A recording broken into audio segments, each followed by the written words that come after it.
What's going on, guys? BuzzOP6 here back to another video, and today I'm here to do, well, it's that time of the month, folks, and you know what that means. It's our time of the Metal Month retrospective. This time I'm going over the power metal icons, Iced Earth. Now, before I get into anything, quick disclaimer: I'm fully aware of the actions that Jon Schaffer did on January 6th of the whole insurrection thing of the Capitol riot. I'm not talking about that because, one, I'm not talking about politics on my channel, and two, why don't we separate the art from the artist and take a musical standpoint? So let's put our politics away and dive into the awesome discography of Iced Earth. Now, it's been formed in 1984 under the moniker of The Rose and eventually Purgatory. And eventually, I think in 88, it would soon be changed to Iced Earth by rhythm guitarist Jon Schaffer after a friend tragically passed away. So, lineup changes were very common, and soon the group recorded the Psychotic Dreams demo in 85. In 88, they recorded the Enter the Realm demo, with Gene Adams on vocals, Ringo Schaffer on lead guitar, bassist David Bell, and drummer Greg Seymour. Now, all the songs on the demo would eventually be on the debut, except for Nightmares and the title track. After signing with Century Media Records and recording at Moorsound Recording, and now with drummer Mike McGill, they recorded in 1990 of November their self-titled debut. Now, normally it would take a few bands to embrace their classic sound. With Iced Earth, they immediately got their classic sound with bitchin' riffs, killer guitar tone, thick production. And overall, this is some really good, some power metal, but there's more thrash influence, which power metal does have thrash in it, so you can take it as it is. But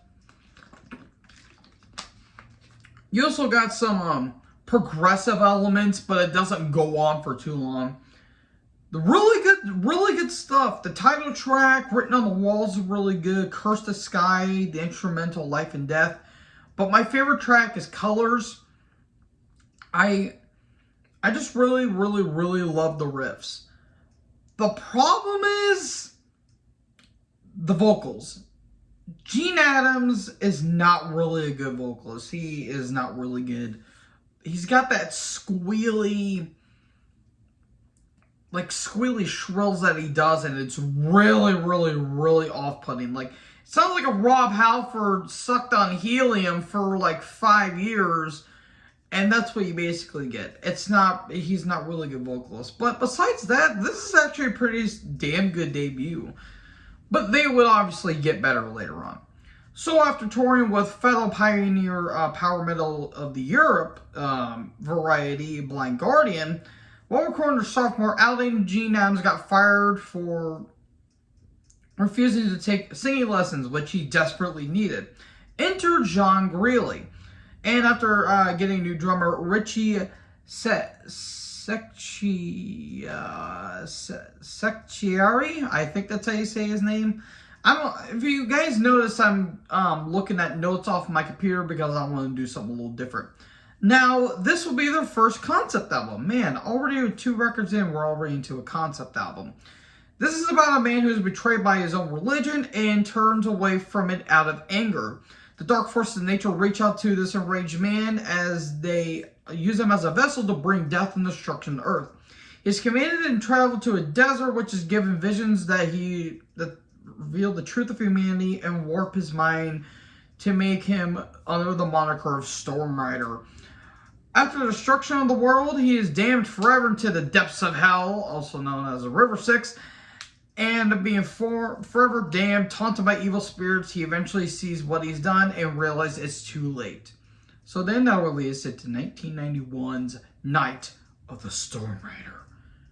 This is a kick-ass concept album. Like, this is one of the best concept albums I've ever heard. It's their best in terms of, like, they have some concept albums, but this is by far their best. And don't worry, I'll get to the others here in a little bit, but killer songwriting. John Greeley is not the best vocalist, but man, he does some really good work, and the production's really good around this time. Like, the self-titled had good production, but it was still raw. This seems a bit polished here and there, but my god, the songwriting was absolutely superb.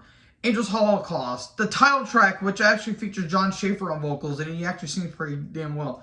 The Path I Choose is so heavy. Desert Rain, Mystic End, and the epic Travelin' Stygian is absolutely awesome. But my favorite track is Pure Evil. Just those riffs are absolutely insane. Like, you can shit on John Schaefer now, but this dude can be pissing riffs left, right, and center. It is absolutely magnificent. Sorry about that. Yeah, this is a great album. It's in my top 5 if I'm going to be brutally honest. This is absolutely spectacular. But unfortunately, this didn't get a lot of notoriety because after touring on Storm Rider, they entered hiatus from 92 to 94. And that ultimately resulted in a breakup because, well, they weren't getting a lot of notoriety, and not to mention that the record company was putting a pure amount of pressure. So then they would get new drummer Ronnie Basley. And then they would get what many people consider the best vocalist of the band, John Schaefer's brother-in-law, Matt Barlow. And then that would lead us into 1995's Burnt Offerings. This is my favorite album by the band. I kind of knew it would be. Literally, every track here is awesome. There is no filler on this track. This, I can say, is all killer, no filler. And look at the time frame here. 1995 was not a good year because bands were jumping on trends, or they would either break up or they would leave. Grunge was taking over. Nu metal was starting to do their thing. Groove metal was becoming big. On the power metal side, they were starting to strive throughout the 90s. Obviously, Iced Earth here. Blind Guardian, I think, was doing some pretty damn good stuff. Helloween was struggling because they didn't know what the hell they were doing. At least in the early 90s. The late 90s, they were starting to get some pretty damn good stuff. And a lot of myriad of other power metal bands. This is the pinnacle of power metal in the 90s. Literally, every track. Matt Barlow's, like, low register is absolutely spectacular. He's got that kind of Peter Steele, like, crooning, but the highs are absolutely spectacular. You have the title track, which is very dark and grim. Last December, Diary, Brainwash, Creator Failure. Even the little spoken word of Pure Spirit is still eerie and mystical and mysterious. But come on, we can't talk about this album without talking about the epic. The near 17-minute opus of my personal favorite Iced Earth song, Dante's Inferno. Literally, this song is spectacular in every sense of the word. This is one of my favorite songs of all time. It's my favorite Iced Earth song.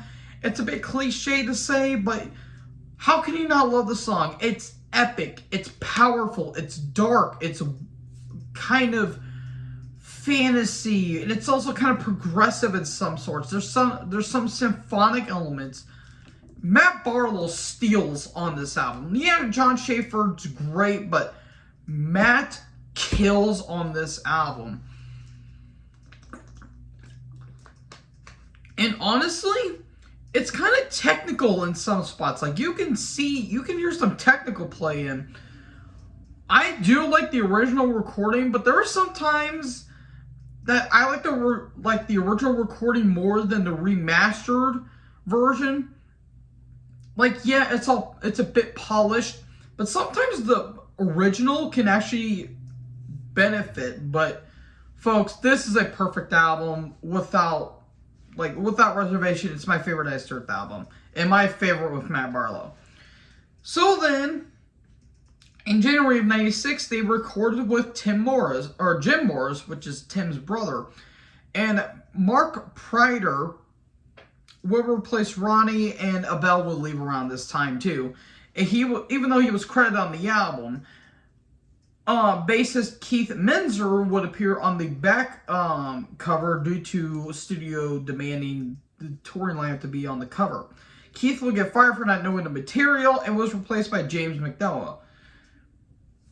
Prater was let go and was replaced by Brett Medley. Now, this new album would be talking about the concept of Spawn. So they released into 1996's The Dark Saga. Now, as someone that doesn't really read comic books and that knows of Spawn but doesn't really know the material, I'm kind of going into this with new ears. But god damn, this album is awesome. It's heavy, but it's very more melodic. The title track. Of course, the title track. I Died For You is a really good ballad. The Hunter, The Last Laugh, Vengeance Is Mine. My god, these songs are just heavy. A Question of Heaven is a really good, like, somber build into just those brutal Jon Schaffer riffs. Slave to the Dark's really good. My favorite song, though, is Violates. That is just a thrashy bastard, and my god, Jon Schaffer just knows how to get those just, you can't help but just want to rage or beat the shit out of someone when those riffs hit. Not as good as Burn Offerings, but this is a pretty damn good album. So then, for the supporting tour, they toured with Nevermore. In 97, they released Days of Purgatory, which I won't be talking about because it's just a re-recording. And then in 98, they began their next album with Jim Morris as a producer. Prior to recording, Randall left and was replaced by guitarist Larry Tornowski, who handled guitar duties on the album but was credited as a session musician. Brett didn't play due to personal reasons, so then Mark would replace him temporarily. So then, that will lead us into 1998, Something Wicked, This Way Comes. This is a bit better than The Dark Saga, only because I remember listening to this at work, and I'm like, okay, this is some pretty damn good stuff. It's like, there will be one time where it's a heavy as hell song, and then there's a ballad, and then it kind of does that formula, but doesn't feel samey. It kind of flows well, because you'll have a thrashy song here, but you'll have a somber song here. You'll have a handbagger here, and then you'll have a mellow song there. It kind of all fits in a narrative. From the opening bitching, burning times, this album is crystal clear on how good this album is. Melancholy is very melodic. Watching Over Me talks about Jon Schaffer's friend, which, as someone that has lost friends in the past, this one kind of hits me a little bit.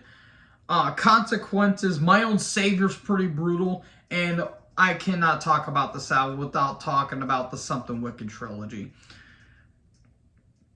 These three songs are absolutely spectacular. Prophecy, Birth of the Wicked, and The Coming Curse. I think The Coming Curse might be my favorite, even though Birth of the Wicked starts off pretty strong. But I think The Coming Curse is a stronger track overall. However, they're not my favorite tracks, though. The two that are tied is Stand Alone and Disciples of the Light.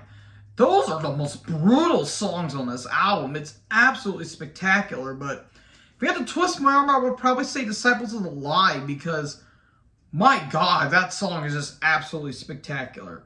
So yeah, this is better than Dark Saga, but not as good as Burnt Offerings. But, guys, they were on a tear here. So then they recorded a live album, Live in Athens, which I'm so sad that I cannot talk about because it's a live album and I'm not doing those. But my god, that might be the best metal live album of all time. That is an absolutely spectacular album. If I were to review it, it would probably be my second favorite behind Burnt Offerings, because my god, that album is absolutely spectacular. So also in 1999, they did the Melancholy EP, but Century Media didn't release it for reasons. So then that will lead to Richard Christie on drums, who I've talked about in depth when he did on the Sound of Perseverance album. Larry will be a full-time member, and Steve DiGiorgio will be on bass, so that's cool. But he will later leave after recording. But according to Jon Schaffer, he was required and agreed to go on tour, but left due to prior commitments. We may never know. So then he got replaced by James McNoah. So then, that would lead us into 2001's Horror Show. As someone that is a horror movie fan, I was on this like a fat kid on a cupcake. This is a really good album, and I think the next album were my introductions to the band. I think this is my second full out listen I've listened to the band, and I was blown away by it. Like, I didn't know how to take it at first because I'm like, this is good, but I don't think it was great. It's it's a bit weak a little bit because there's a couple tracks that don't really stand out. But this album is absolutely spectacular. Jack, I'm Hotep, Jekyll and Hyde, Dragon's Child, Frankenstein, Dracula. Dracula has some intense vocals done by Matt. Phantom Opera Ghost has a really cool back and forth between Matt Barlow and the female vocals, which I thought was really cool. But two standouts for me is the opening, which is the whiplash-inducing of Wolf, and I really like Damien. I don't understand why people don't like it. They say it doesn't have a payoff. I kind of disagree. I think it's got a really good payoff, and I like the groove of it. I just like, it's somber, but it's also kind of heavy. But yeah, this is a good album, but unfortunately it will be the last one for Matt because in November 2001, they were released a Dark Genesis box set and they recorded the Tribute to the Gods live album. But then after 9/11, Matt wanted to contribute to the real world, but John convinced him to stay, but eventually will let him go, and Matt will eventually become a police officer in Delaware, I think Georgetown, I think. Enter Ripper Owens, who was with Judas Priest at the time, and he was actually, I do remember, I think he was interviewed by Razorfist, and he said that he was doing Priest, but he was in Iced Earth, but he was also in Priest at the time. But after Halford reunited with the band, they eventually let Ripper do it, so, okay. He was originally credited to be a guest vocalist, but became full-time because Matt's vocals weren't to the liking of John, so John kind of let him go. So, around this time, Larry was also let go, so Jim Morris and session guitarist Ralph Santolo, who was part of Death and it was also in Deicide for a little bit, he played guitars for this album too. They also signed with SPV, aka SPV Steamhammer, so if you're fans of Sodom, you'll love this label. The album will be talking about historical events like the American Revolutionary War, Attila the Hun. They would also do like 9/11 attacks, Waterloo, the signing of Declaration of Independence, and World War I. That would enter into 2004, The Glorious Burden. This is probably my second favorite. My God in heaven, this album is absolutely awesome. It is glorious. Pun intended. This album is absolutely spectacular. This is one of Ripper's gems. This is one of his best vocal deliveries. Like, he gives the performance of a lifetime here. It's not my favorite. I still think Juggler is better. But God, Lord, and Lemmy, this is awesome. And people don't like this album. Why don't people like this album? People say, oh, well, it's too patriotic. There is nothing patriotic. Okay, maybe except for probably the opening of the Star Spangled Banner. What else is patriotic? Oh, well, it talks about the 9/11 attacks. Did you not hear Wasp Dying for the World? That album came out a few months after the attacks. Anyways, I'm getting ahead of myself. This album kicks ass. Declaration Day's got an awesome chorus. When the Eagle Cries is very melodic. Green Face, Attila is very, very anthemic. Valley Forge, Waterloo, and again, we cannot be talking about this album without the epic trilogy of the Gettysburg Trilogy. It talks about the Battle of Gettysburg, and this is on par with the Something Wicked This Way Comes as one of the best trilogies in metal. Devil to Pay, Hold at All Costs, and my personal favorite out of the three is High Watermark. This album is absolutely awesome, and I love it. But, again, like Something Wicked, the two standouts is The Reckoning and Red Baron Blue Max. I love these two songs. I would probably say The Reckoning's a bit better because, my God, those riffs. Those riffs, that's all I'm saying. This is a fantastic album. I think it's kind of underappreciated because people seem to shit on this a little bit, but I still think it's a really good album. Really, really good album. It's one of Ripper's best albums. So on the following tour for this album, James left to join Megadeth, and the new album will be another concept album based on the Something Wicked storyline. After a few lineup changes, in July of 2006, Ernie Carlita was the lead guitarist that the band picked, but was replaced by Tim Mills after being faced with rape and kidnapping charges. Oh, that's fun. Jesus, Lord have mercy. But ultimately, Mills was forced to leave to start a business. So then in October of 2006, Brett rejoined the band for like the 18th time. Seriously, he's rejoined this band a lot over the years. Who replaced Richard on drums. So with no bassist or lead guitarist, John did most of the lead guitar and bass for the new album. Although guitarist Troy Seale and bassist Dennis Haynes would play on some tracks. Then in May of 2007, Troy Seale will become a permanent member, as does Dennis a couple months beforehand. So before the full length, they did the Overture of the Wicked EP. Now, the story is a long story. But I'm actually going to keep this brief. This is 2007's Framing Armageddon Something Wicked Part 1. Here is the story going into it, at least that I can sum it up as best as I can. I can't really tell this entire story because I will be here all day. So basically the story is mankind is actually part alien to Earth and came for a quest of this ultimate knowledge that is the Scythians had, which was, I think, the dudes on the cover. They were the inhabitants of the Earth, and they were directions of God. So humans came to Earth, wiped out the Scythian civilization for this ultimate power.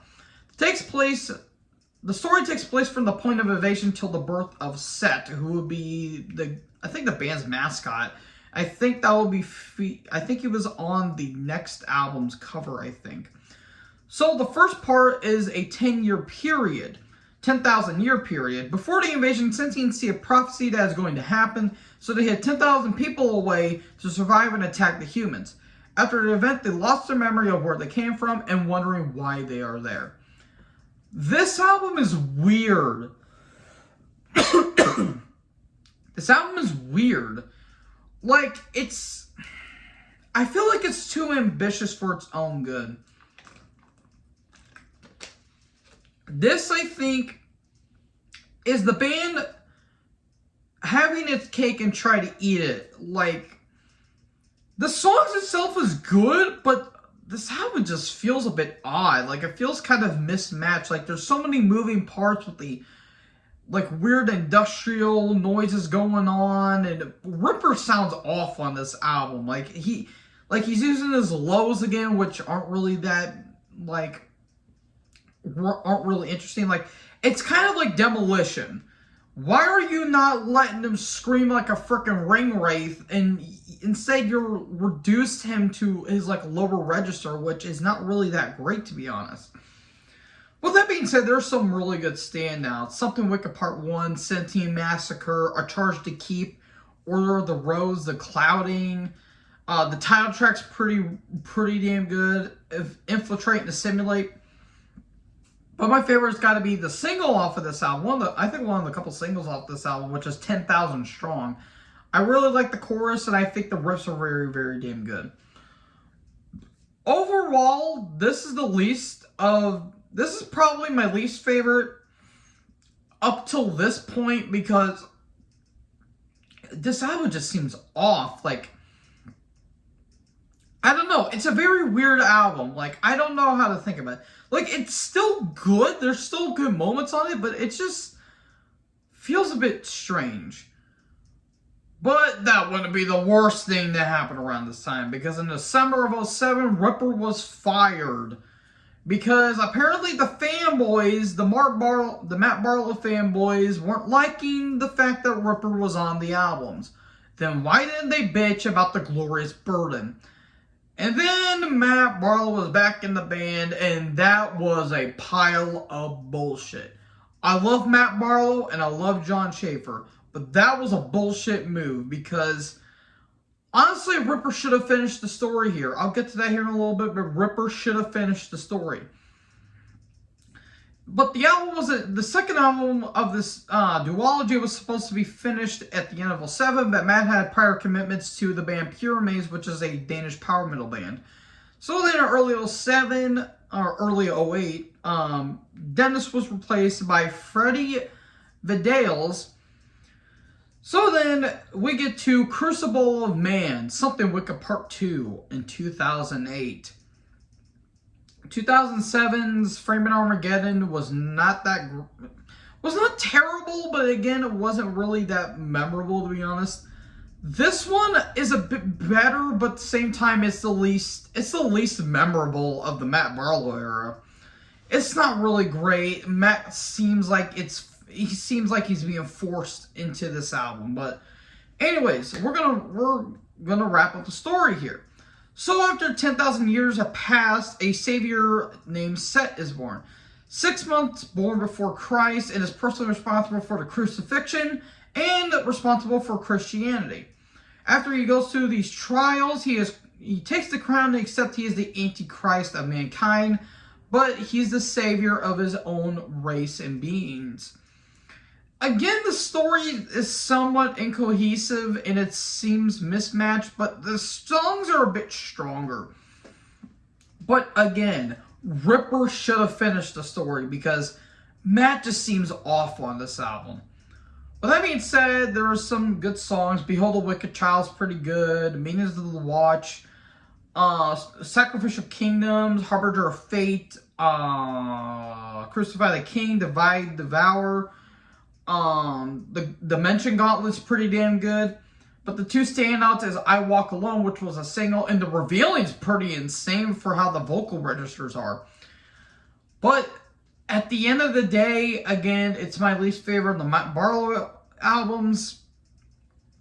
I don't know. These two albums are odd. Like, I understand why they're lower on people's lists because they're very incohesive and they're not really structured that well. Like, the execution was piss poor, but the concept wasn't terrible. I've heard worse concepts, let me tell you, but I don't know. Again, this album just really didn't do much for me, but it's not the worst one.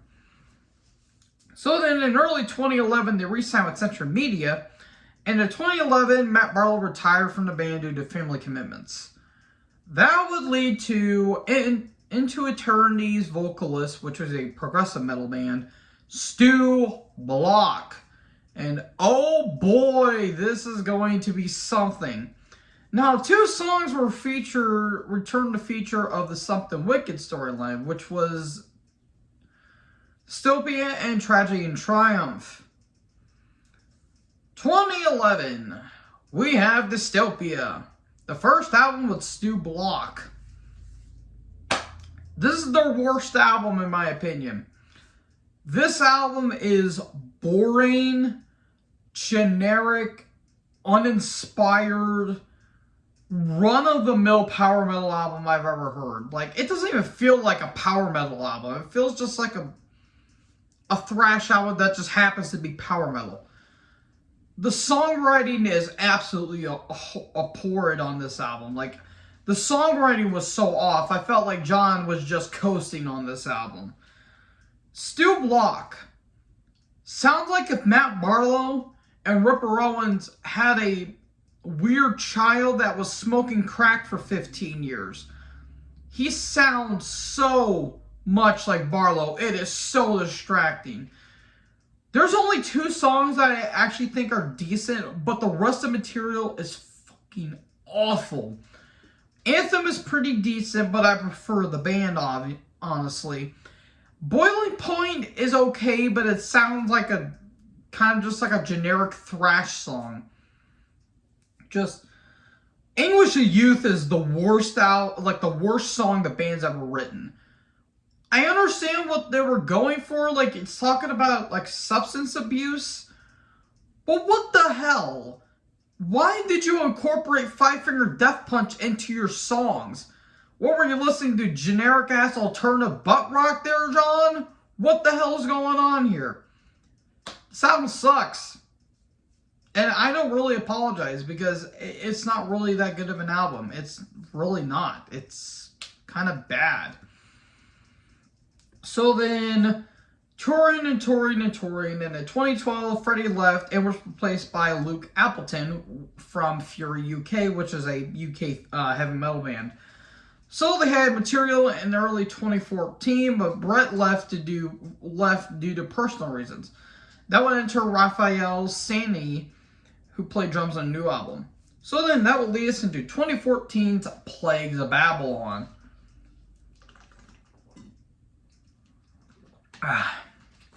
Well, let's finish that drink. So that's cool. This is better? It's a bit better. It's probably my favorite out of the Stu Block era, but that's not saying much. The title track's fun. Demasai has some cool riffs. The end should have been the end of this era, but I'm just not digging it. It's still bland and generic, and the song structure is very similar. Like, it gets really repetitive going on. Like, these string of albums aren't really good because songwriting's not really there. The songs improved a little bit on this album, but it's still kind of blah. The last song, though, like the final song I want to talk about, Cthulhu, is pretty decent. But even then, I've heard songs talk about Cthulhu way better. It's just not an interesting album. Again, it's on the lower half. It's better than Dystopia, but that's not saying much. So then in 2015, John underwent cervical fusion surgery, and then Brett joined once again. So then in 2016, Troy was replaced by Drake Dreer, and this new album would have some themes of its own. Not a concept album, it will just have its own themes.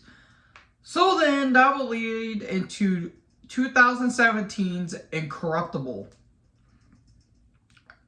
Again, it's better than Dystopia, but I think it's weaker than Plagues of Babylon.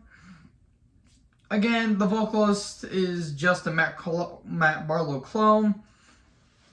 But there was some interesting stuff. Great Heathen Army has a Viking theme. Black Flag talks about pirates. And Clear the Way is talking about the Battle of Fredericksburg. Okay, that's actually kind of interesting. But there's only 3 tracks I really like on this album. Black Flag, Clear the Way. I think that's one of the best epics I think the band has done, honestly. But my favorite has to be Seven-Headed Horror. Holy Christ, that song's absolutely insane. And John says that's one of the most brutal tracks they've ever done. Honestly, that sounds like a track off of Burnt Offerings. And I kind of like that. I think that's one of the band's best songs. It's obviously the best one in the Stu Block era, but again, not really saying much. But unfortunately, this will probably be the last album of the band's entire career because in April 2020, John stated that after taking a break, they would record another album. Now, they were rumored to get it around the spring of 2021, but I'll get to that here in a second. They were an international band, though, because Luke was from the UK and Stu was from Canada. But then, January 6, 2021 happened. The whole riot capital. Schaefer got arrested for being involved in it. And then the whole band got dropped from their label. Almost everyone left. And I think John, who was part of Demons of Wizards, I think that was a collaboration with him and Yancey Kershaw of Blind Guardian, I think, that kind of got soured on because, oh, well, John did that, and now he's forever tarnished his legacy. Like, I love John Schaefer, but what he did, yeah, he kind of disqualified himself there. It's kind of like Chris Benoit. He's one of the best technical wrestlers of all time, but he murdered himself and his family, so yeah. But they did a narrative soundscape, which was released earlier this year, which, again, is not really an album. It's just a spoken word. And that's it. We close the book, or the computer, if you will, on Iced Earth. A legendary band that will forever be known as, wasn't it the lead guitarist that righted at the Capitol? Because those memes haven't died yet. However you may feel about what John did, you cannot deny the awesomeness that is Iced Earth. John may be rotting in a jail right now, but honestly, that doesn't mean I'm not going to stop listening to this band, because my God, this is my favorite power metal band, and probably will always be my favorite power metal band. One of my favorite bands. The slew of albums that Barlow did, even the early 90s stuff, is legendary. Even the stuff with Ripper is pretty damn good. With that being said, folks, thank you guys for watching this. What are your thoughts down in the comment section below?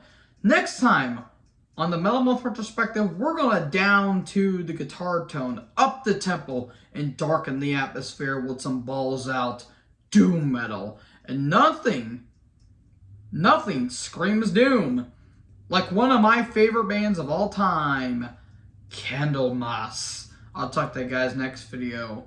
Peace.